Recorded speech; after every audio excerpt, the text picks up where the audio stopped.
So Josh and Aaron here. Likely you're watching this video because someone has invited you to play a board game all day. I told you it's this really cool game called Twilight Imperium, and they are not kidding. It is going to take you all day. So I'm going to start this video out with, you need to be ready to commit. This is serious. This is a major game. I love this game so much. It's so intricate. The rules really aren't that difficult. It's relatively straightforward, but it's being able to keep 10 turns in advance, not only for yourself, but for all the other players that are in the game, trying to think what they're going to be doing, and just keeping all of that together. Now, I'm personally very competitive, so I play specifically to win, and that is my main goal. For me, I tend to enjoy the diplomacy and playing my character in the way that the character synopsis or the race synopsis goes, and that's sometimes annoying. Sometimes the whole objective is to make other people not win rather than winning myself, but I enjoy playing the fun role-playing almost side of the game. And that's what makes it such an awesome game, is someone like me can play to absolutely win, and it feels great considering how large the game is to make a win. And then Aaron can play just to have fun and play his character and still enjoy the game just as much. So we're going to try to lay out some of the basic rules for you here over the next few minutes and try to bring you up to speed so that way when you show up that first night to play the game, you can jump right in it and get going right off the start. Instead of taking 2 hours to attempt to learn the rules and still be confused when the game starts. So get ready.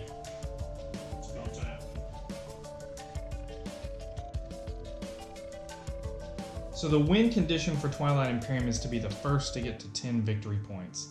Now the way you get victory points is by claiming these objectives. You've got 5 Stage 1 public objectives and 5 Stage 2 public objectives, as well as you'll have secret objectives in your hand.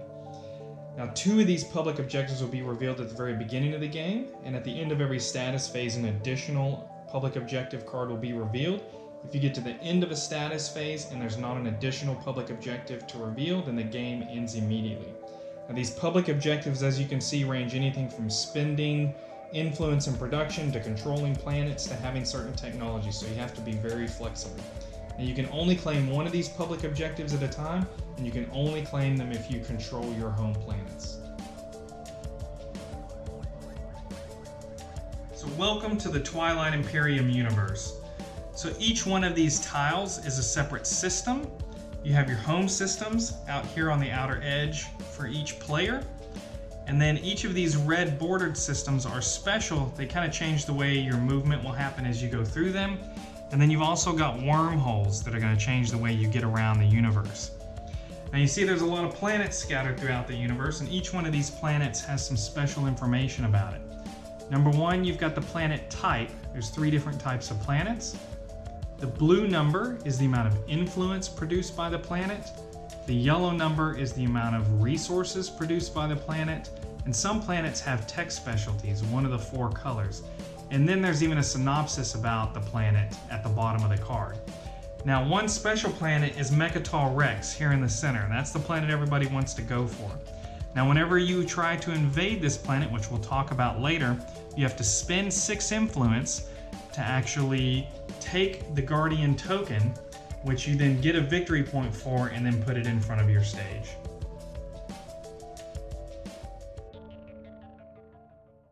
Twilight Imperium 4 contains 17 races. Each race has a race sheet. And if you look at this side here, we'll call this the back of the race sheet. There's all of the lore for that race, the starting tech, as well as the starting units that they have. So we'll pull those at the beginning of the game. And the other side, which we'll call the front side of the race sheet, you see your unit's special abilities. Now it's important to play your unit's special abilities. These tend to be direct buffs to particular activities in the game. There's usually 2, some races have more and some have less. And they're also important to note that some races have race-specific units as well, and unit upgrades. So make sure you look at that before you get into it.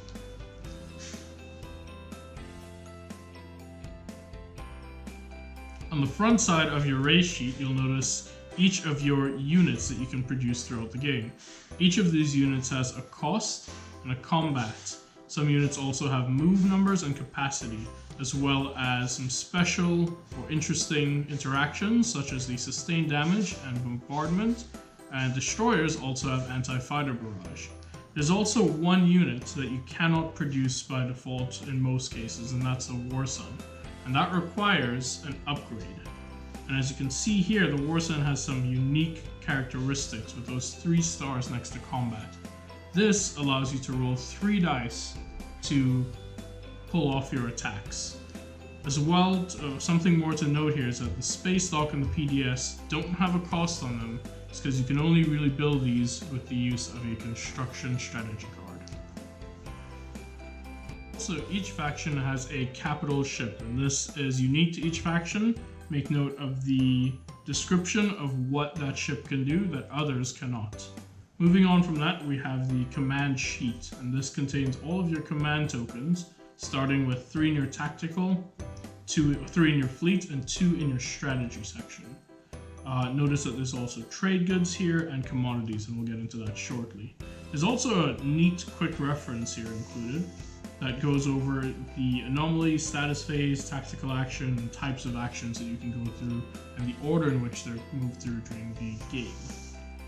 Now, it's important to manage these command tokens as closely as possible, since this is the only way you can achieve what you're looking to, or what your objective is throughout the game. If you don't have enough tacticals, you can't make enough moves.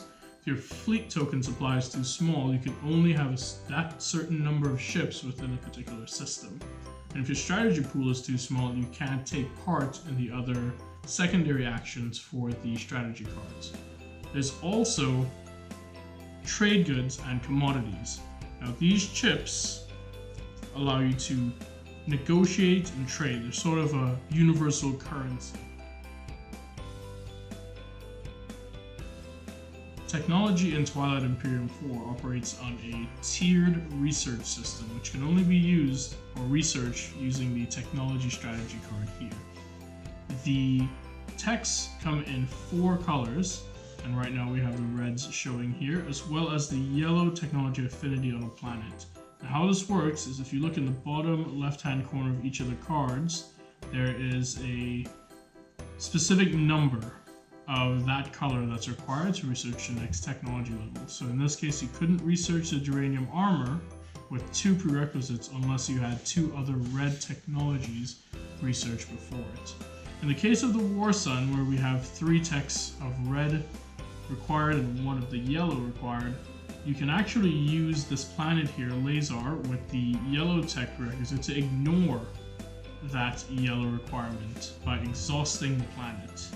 Once that's done, and you have 3 red techs available, and you use a technology card, you can then research the War Sun and add that to your deck.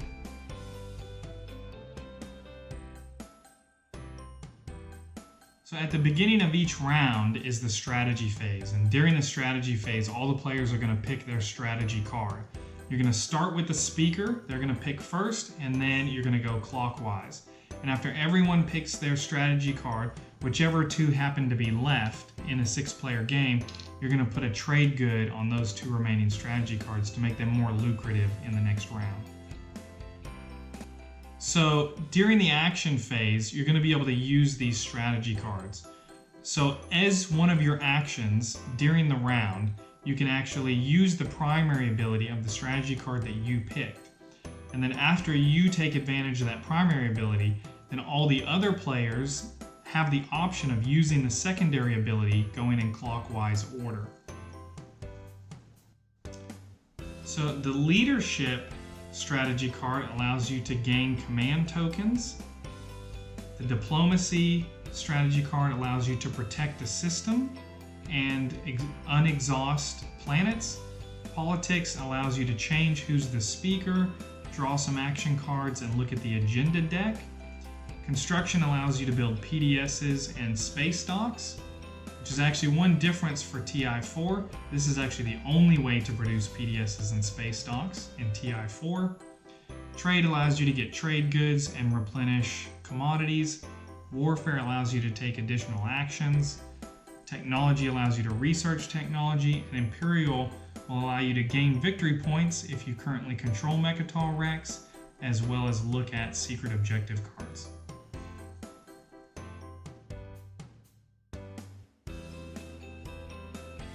So for tactical actions, there are 5 steps. You've got activation, movement, space combat, invasion, and production.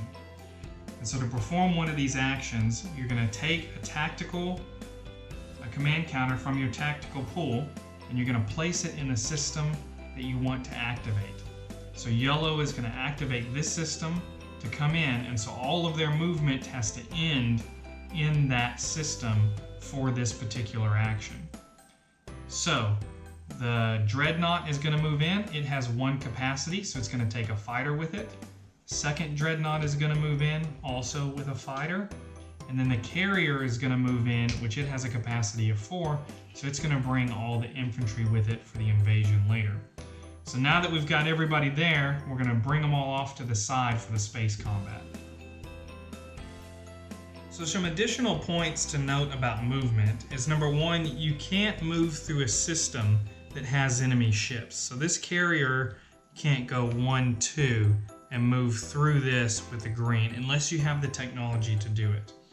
Also, as you move, you can pick up troops as you move through systems, but you can never drop off troops except for in the system you actually activated. So in this case, if yellow activates this system, this Carrier can pick up a troop from where it comes from, and it can pick up these 2 troops as it moves through. Now granted, it can't drop this troop off here. You can never drop off except for the activated system. So it can bring all 3 of these troops in and then drop them off at this planet in the activated system.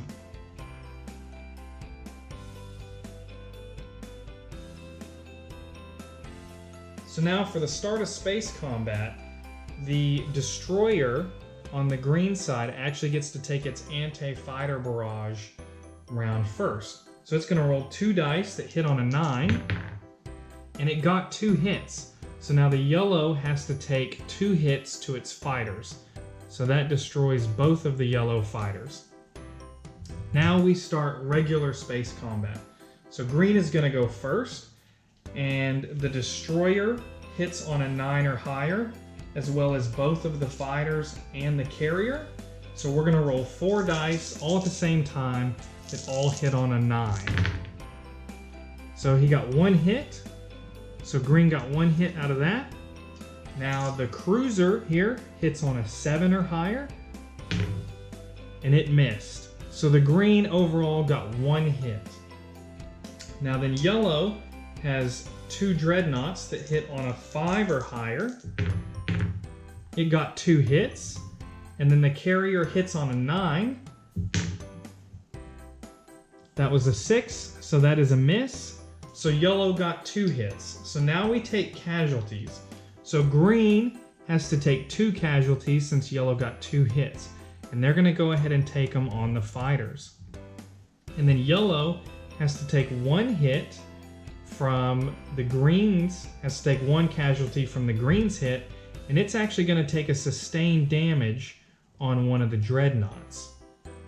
And so that's the end of the first round of space combat, and then we start again. So again, green has 2 ships that hit on 9s, 2 misses, and then 1 ship that hits on a 7, and it got a hit.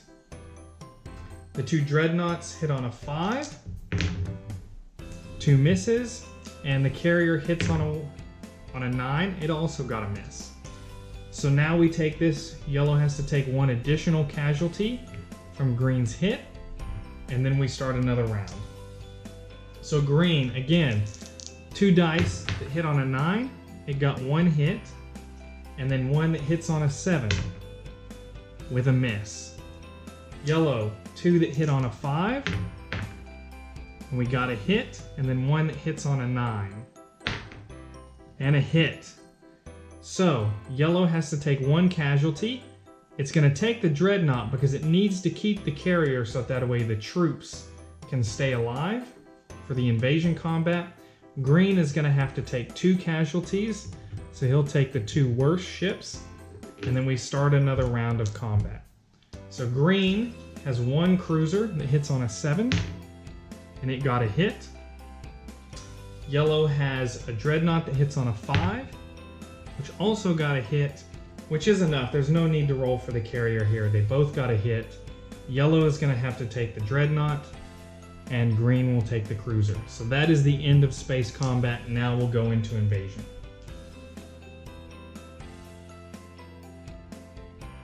Now for invasion.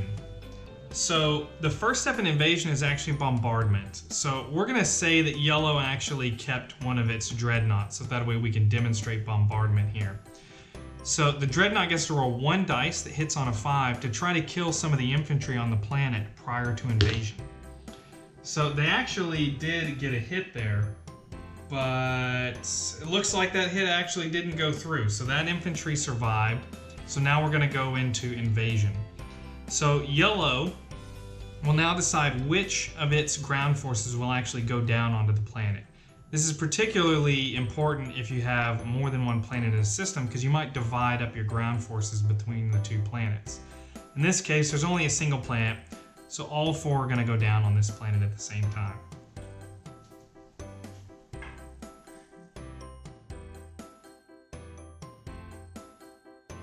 So now for invasion. So in this particular instance, the first action is bombardment, but we didn't actually have one of our dreadnoughts survive. Actually, now there's a dreadnought there, so lovely. So the dreadnought is going to bombard the planet to try to take out some of the ground forces before they actually land. So it rolls 1 dice with hits on a 5, and it actually got a miss. So the green infantry is fine in this case. So the next step is for yellow to commit how much of his infantry is going to actually invade this planet. This is particularly important if you're on a dual planet system, because you might send a different number to each planet. In this particular case, there's only 1 planet, so all 4 ground forces are going to invade this planet. So since green has a PDS on this planet, they get to use the PDS shield to try to actually attack some of the invading forces. So they're going to roll 1 dice, hits on a 6 or higher, and it didn't actually get a hit. Actually, they did get a hit. So the PDS actually takes out one of the ground forces from the invading army. So now we get into regular ground force combat. So green has 1 infantry, so they're going to roll 1 die, hits on an 8, they got a miss. Yellow has 3, so they're going to roll, again hits on an 8, they got 2 hits. Green dies horribly. So green dies, yellow invades. Whenever you invade a planet, all of the structures on the planet like PDSs and space docks are destroyed. Also, now that yellow has actually successfully invaded this planet, they're going to take the planet card from green, and whenever it comes to yellow, it will come back exhausted. Anytime you invade and successfully capture a planet, you always get the planet card exhausted.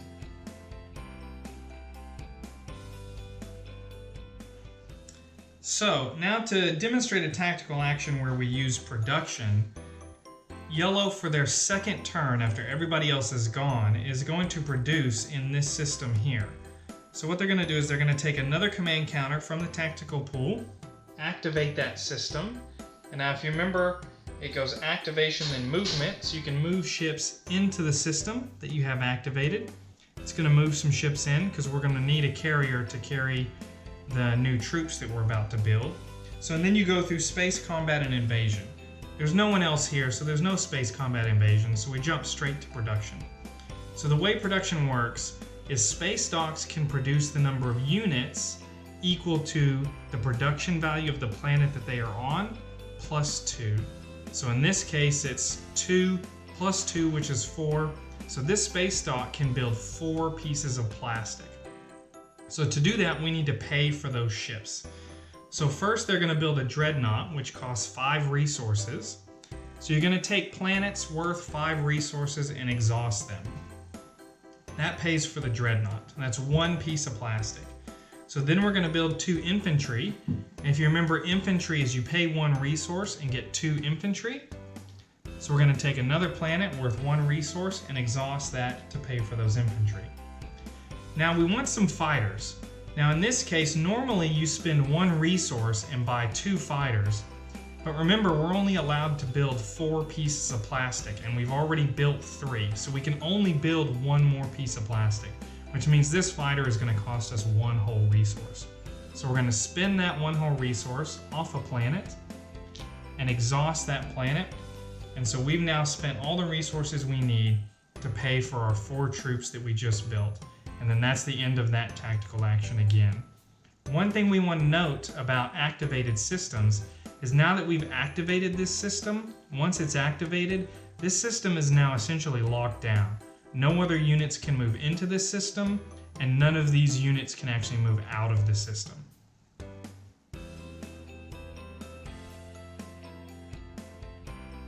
So another really cool thing about Twilight Imperium is the ability to negotiate with your neighbors. And so specifically neighbors, it actually means 2 players that actually have systems side by side to each other. So here, yellow and green are neighbors.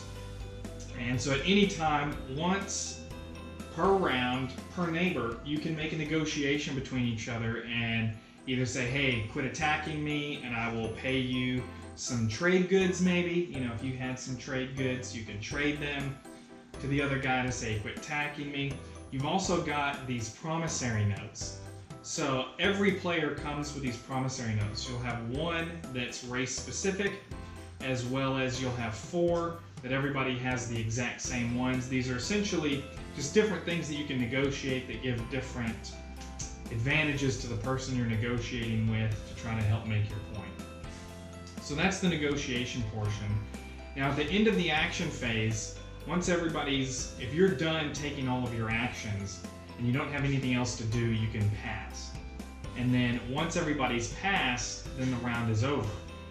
However, once you pass, you can't take any more actions except for taking the secondary action on one of the strategy cards. If someone else later, after you've passed, uses their strategy card action, you still have the ability to take the secondary ability even after you've passed. That's the only thing you can do after you pass. And then once everybody's passed, the action phase is over, and then you go into the status phase. And again, if we look at our quick reference sheet, the status phase, the very first portion is scoring objectives, so that's public objectives, as well as any secret objectives that you have. One important thing to remember here is that is scored in initiative order. So being number 1 lets you score points first. So if you're the first to 10 with that, you're going to be the one that wins. Next, you're going to reveal the next public objective in the line. Then you're going to draw action cards. So that's these orange-backed cards. So these cards can give you huge benefits, really amazing cards. So they can be used anytime during the game. Some of them are for the strategy phase, some are action phase, some are during space combat, some are even during the status phase. But they can provide you a lot of benefits. 2 really key ones are the Sabotage action, which allows you to cancel another action card that's been played, and the direct hit. And what direct hit does is if you're in a space combat and somebody takes a sustained damage, like this dreadnought here, you can then play the direct hit card, and then that ship is immediately destroyed. So you want to be careful about taking sustained damage. So after drawing action cards, then you will remove command tokens from the board. So everybody will go out and pick up all the command tokens that they've put out throughout that round on the board. And then those just go into your reinforcements pile. And then next, we'll actually get new tokens. So each player will get 2 new command tokens. And you can put it anywhere you want on your command sheet. And then you also have the ability to redistribute. If you're like, oh, this turn I'm not going to need a lot of strategy, but I want to take a lot of actions, maybe move some back up into tactical, or maybe you want a bigger fleet. You can redistribute however you want in there. So then you're going to ready your cards. Essentially that means to unexhaust all of your planets. So take them and turn them over from the dark side to the colored side. So those are all now ready to be used again. And then you're going to repair units. So if you have a ship out here that sustained damage, you'll repair that back to normal during the status phase. And at the end of the status phase, everybody returns their strategy cards back to the main pool to be selected when we start over again. And so that's the end of the status phase.